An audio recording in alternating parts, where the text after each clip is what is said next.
very happy to see that you are adding some questions to the Padlet. This is great to see.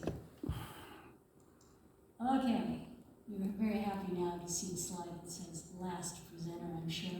Okay, I'm Deborah Hewley again.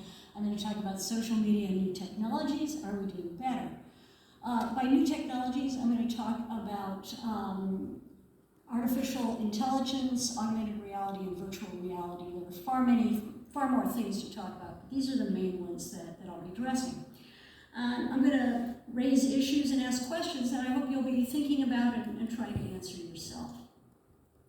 So with social media, one of the things that we're all aware of is the data mining, that when you put your name in there, and you can actually now download from Facebook the stuff that they've collected about you.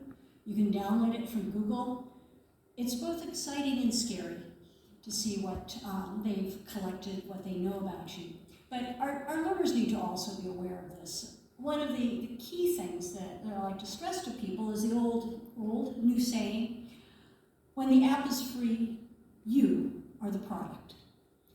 It's something for all of us to keep in mind as well. Another thing with social media, of course, is fake news and the other lies. We know that there is platform profit over people. It's not something that Mark Zuckerberg would actually come out and say, but that is the reality of Facebook. They claim to be a neutral provider so that they don't have to adhere to various standards. But to my mind, if you are going to curate content, if you're going to display for people what you have selected for them, you are no longer neutral. And this is something that is very important for all of us to keep in mind and for us to make sure our learners are aware of as well. What Facebook and others like to do is put the onus on users. Of course, you can report abuse. If you see it, you can report it. If there's a problem, you can tell them. It's not that they are responsible for making sure that their content is right. And when you think about the moderation that they've done, one of the things that people have talked about is the genocide of the Rohingya, and that Facebook was in some ways complicit in this because they did not have people who could understand the posts that were going out there that were urging murder. So it is something that's happening and our learners need to be aware of. One of the things that's really striking for me is the emotional harm, of course, that social media can do. We want our students to be part of the world. We want them to share their ideas. We want them to do all of this. But at the same time, you know that if you like something, if you view something, you're going to see it again.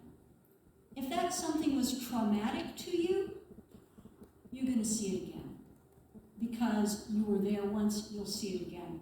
So it's something to be very aware of. Bullying with social media. I think a lot of people who post on social media are thinking about themselves and just having a good time and posting. And it's sort of, it doesn't really matter. But people who read the posts about themselves on social media read it extremely personally. And this is where you get cyberbullying and occasionally suicide from it because it's read personally, even if it isn't posted with personal animus in mind. Predatory behavior is one that I think is especially important for us as language teachers because our learners may not have the language skills to read between the lines, to understand what someone is saying when they are being a little less direct about wanting access to things they shouldn't have access to. They can't really understand all of the things that are being said necessarily, and so they may find themselves caught up in something and not able to get away from it. So a real question for us is, how do we protect our learners online? How do we make them not only tech savvy, but tech wise?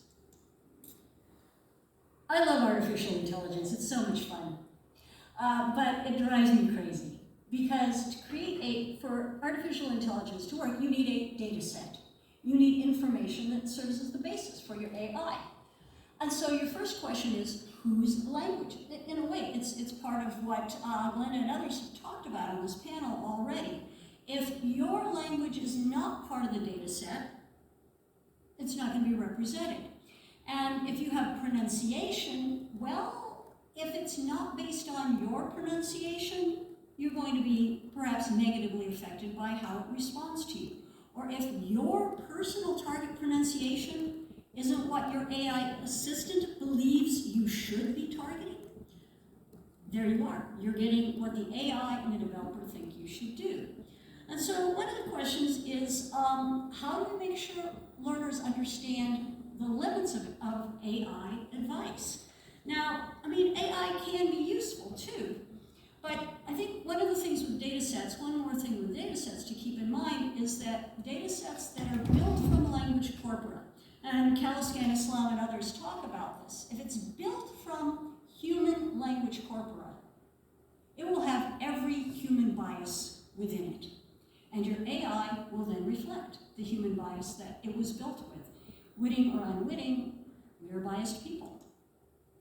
The other thing that I like to think about with AI is this idea of artificial authority. When we allow the developers to create what's correct, when we allow people who are technicians to decide what good language teaching looks like, this is maybe not what we want. And if a bot always corrects your student papers, what are you learning about your students?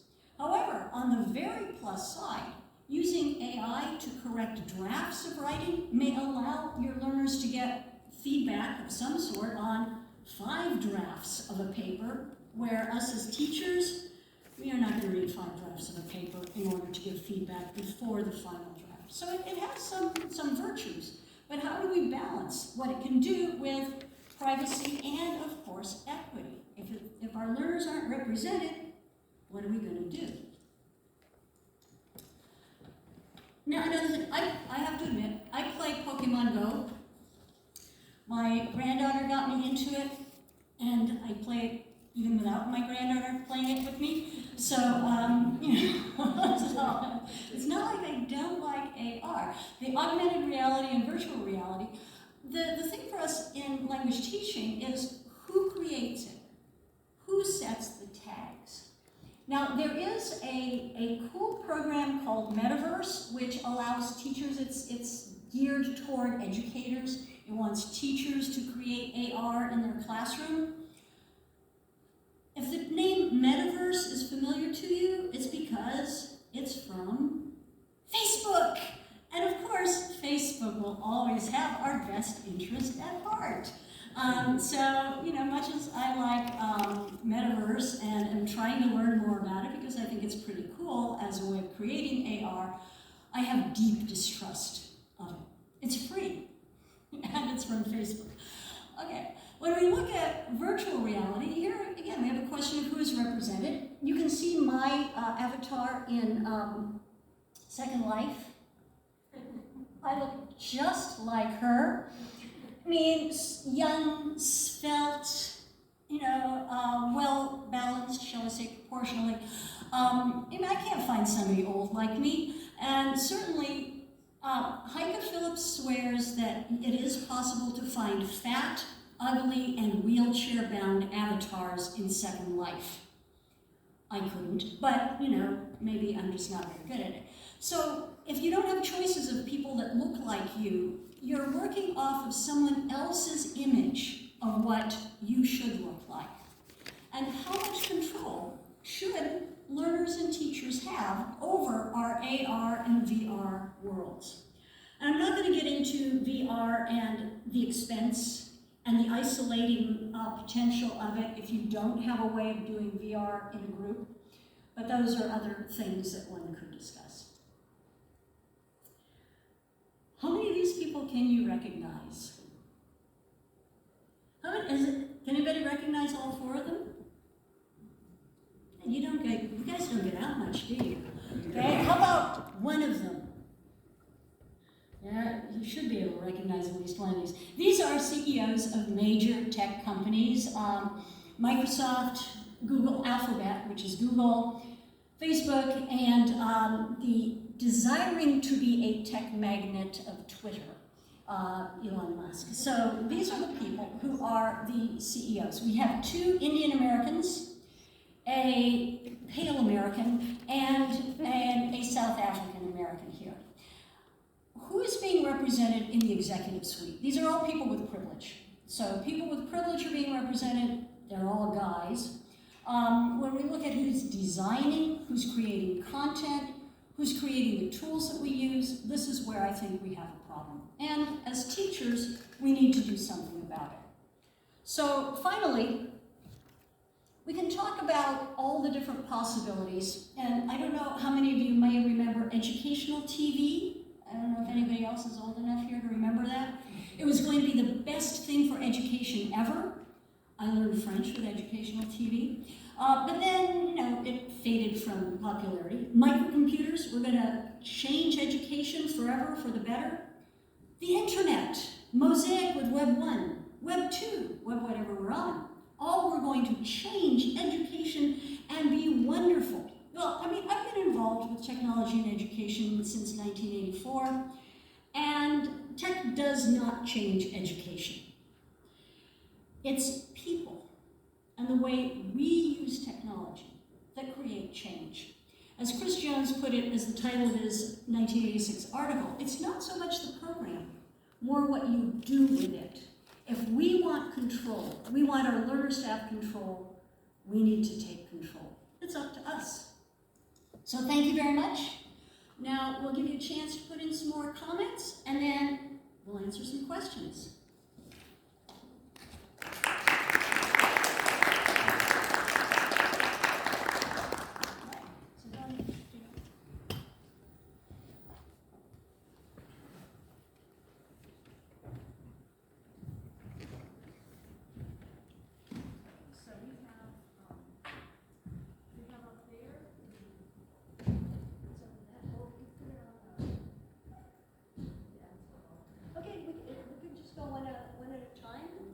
Answer questions?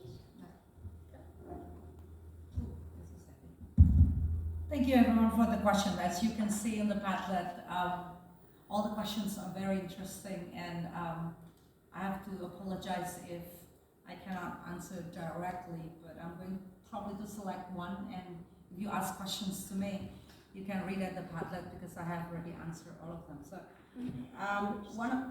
one of the interesting questions that I got is the last one. It's about school curriculum and mentioning of text-based teaching, and that's something, an arrangement that is a saying arrangement, so to discourse. So Indonesian government is going to apply a new curriculum in this August, with the regulation being published only in February. So it's a quick one, but I'm one of the facilitators for 5 schools that will apply a school-based curriculum. And one of the themes for the project-based learning in the curriculum is engineering and technology. And another one is the inclusion of ICT as a required course in junior high school. But the discourse of tech-based teaching is very strong in the in-service teacher professional development. So the government actually have a TPD program that will enable teachers to be standardized and to get incentives. And one of the materials that is being repeated, because I was also the instructor in that, is a TPAC. Every lesson plan must have TPAC feature in it. So that's being, that is a cultural discursive arrangement in terms of discourse. So it's being drilled to the teacher that they must use technology. So I think that's my answer to the question about any mention of tech-based teaching. The other two, I think it's already there. So, Hala? Yeah. Did you want to add anything to your response? No, I think I'm done. Okay. Yeah. All right. So we'll see if there's anything else. Hannah, did you want to? Well, I basically answered the questions here, and somebody made a great suggestion here. Somebody asking about if I did any research on the accuracy of speech-to-text for L1 English speakers and how it compares with your study. Remember, I'm not at this stage of the study yet, okay? So I need to do my homework before I look into the other side. this is my initial list. I posted my initial, resources for further, investigation. This is my side. And thank you for the suggestion again. So they open the last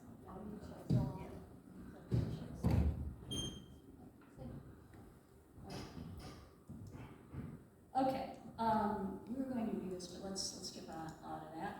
And you have the picture of us. We have more question and answer time, but we wanted to make sure you got our contact information. Anybody who wants to take that can take that. And this is how you find the resource list and the slides from our presentation. And we'll go back and answer some more questions. Can you go back to the previous slide? Contact info. Okay. Thank you. Okay. Yeah, sorry, I should have done that before. All right. This is from our Zoom call. We also have our little recap that we can leave up there. Yeah, we can have it from here. Yeah, we can have it from here. All right. Glenda, did you?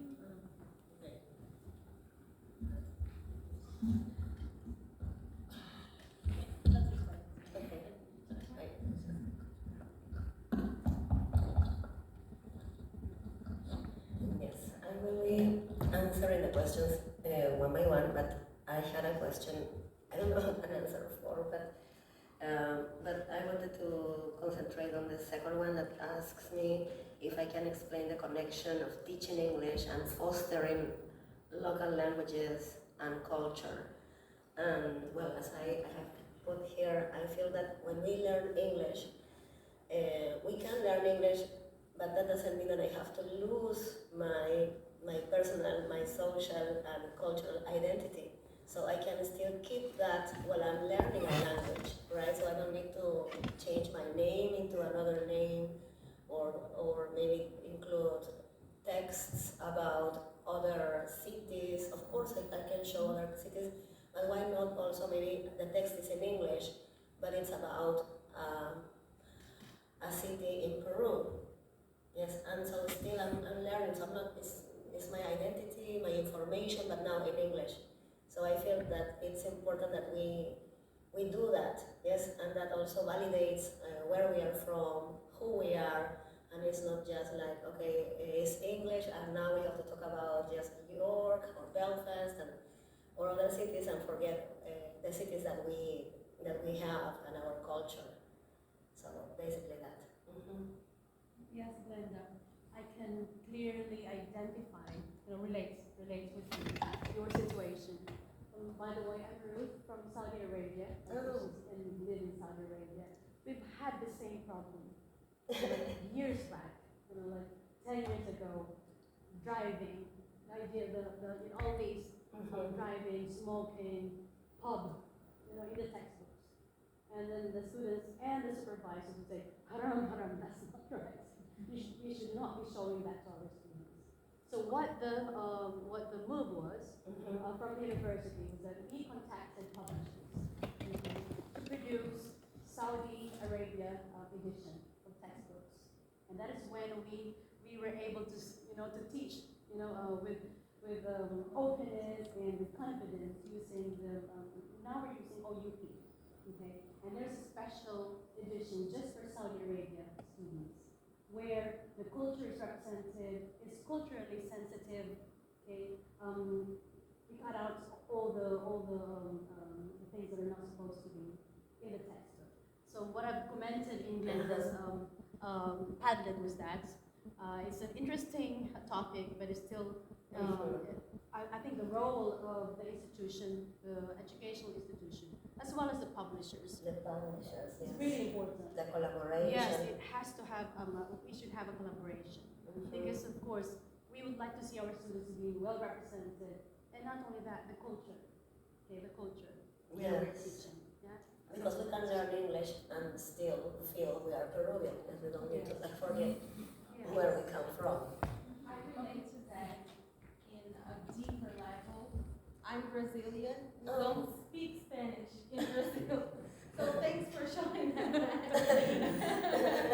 we don't speak, our native language is Brazilian Portuguese, which is different from the Portuguese from Portugal. Yeah. And that is very difficult to show everyone. So in Christmas, it's summer, and it could not be any hotter Yeah. than you can possibly imagine.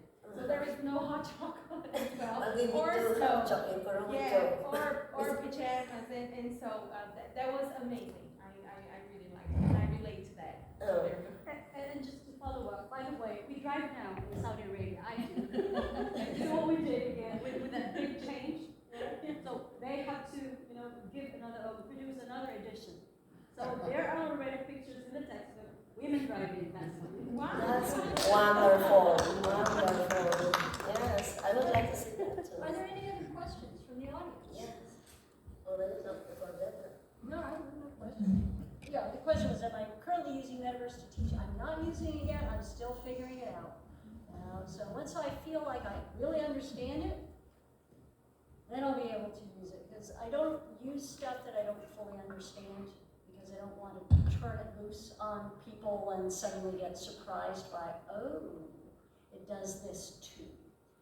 Part of the question in my mind is how is it getting data? How is Facebook making money off of this free tool? I don't know yet. Other questions?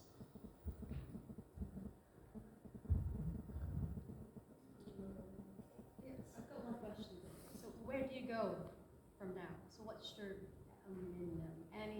any plans in the future? You've found all these. So where is this going to bring you? Go to the United States. She's an I international. think what we're trying to do here is to find the gap in literature, because it's just the start. And I think this needs collaborative, joint work from different parts, which is difficult, but I think it's worth it just to give a shout that this is needed, this does not need, this is not needed, and we want this. And this could be from linguists, educators, researchers, teachers, organizations, UNESCO, and different parties. Yeah, I think it's just the beginning. Oh, do we want to just give our last words Yeah. here? Okay. Right. Annie, why don't you start? Yeah, so arrangements matters. You want the practice to happen, arrange the context. That's my thing. From my side, look beyond how we use the tool, even if we're just teachers, but we really need to do that, to how the tool uses us.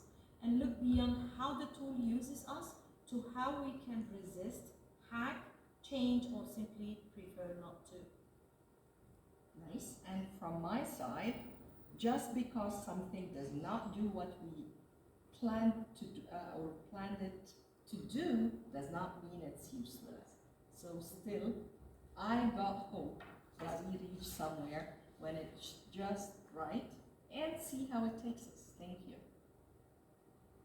Yes. In my case, I feel that we need to empower ourselves, right? It's us, right? It's not like we have to wait for someone to come and find a book or someone that starts doing it. But first we have to raise awareness, yes, because I wouldn't have done anything about this until, if I hadn't felt that this was needed. And as I grow older and older and wiser, hopefully, it's I feel that this is important. Why didn't I think like this before? And I'm making my effort to have this in my lessons and to spread this message to everybody. Yes, so it is us. Yes, so we need to empower ourselves, value who we are, and show up and not wait for others to do so. And the moment is now. Yes, so here I am, and I invite you to do the same. Thank you. And as I said before, when the app is free, you are the product. It's important to choose wisely what you wish to do and how you wish to use it. And I think to always be aware that there are other forces behind what's happening in the tech world. and they are not necessarily coming from teachers. As teachers, we need to make our voices heard, and the way we can do it is through our learners, through what we do in the classroom, and through promoting this idea that you make your own choices and you need to choose well. Thank you.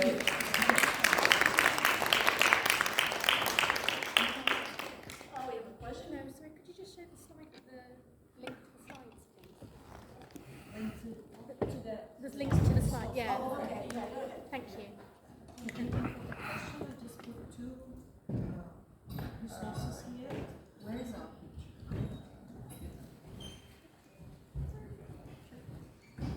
Yes, thank you. Yeah, the resource list has a lot of stuff on it, so please do take a look at the resource list.